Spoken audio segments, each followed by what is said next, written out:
Je comprends pas trop ce genre de publication que je vois passer sur les réseaux sociaux. Est-ce qu'on peut en parler? Je suis parfaitement d'accord qu'aujourd'hui, en France, on a du mal à vivre avec un SMIC. Après, tout dépend dans quelle ville tu vis, mais genre, c'est quoi ces dépenses là? Est-ce qu'on peut en parler que un forfait internet, ça coûte pas 60 euros? Soit t'as une fibre de fou malade de zinzin à 1000 mégatubs par seconde dont t'as pas forcément besoin, soit tu inclus dedans peut-être genre Netflix, etc. Mais on peut très bien se débrouiller d'avoir la fibre pour 30 ou 40 euros. Moi, je l'ai à 30 balles et ça me suffit. Ensuite, concernant la voiture et l'essence, je dis pas, il y a des personnes parfois sont obligées de l'avoir, mais on peut trouver aussi des alternatives. Moi, j'ai pas de voiture perso, je fais tout en trottinette électrique ou en transport en commun et ça me suffit. Mais surtout, si tu es au SMIC, à quel moment tu prends un loyer à 800 balles? Ok, les prix dans les grandes villes, genre Paris, c'est pas la même chose. Mais à Strasbourg, jamais de la vie, j'ai eu des loyers à 800 euros. Et si t'as pas le budget, je sais pas, tu prends une coloc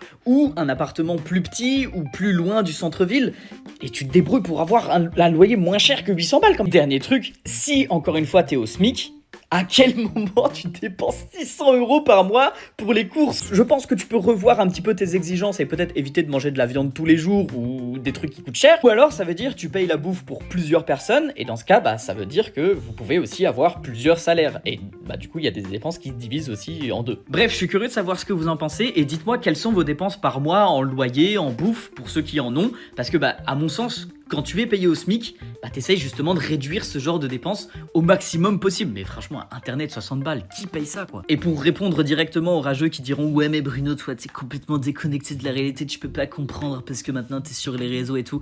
Écoutez les gars, en 2018, quand j'ai commencé, j'étais pas du tout rémunéré. TikTok, on pouvait même pas gagner de l'argent.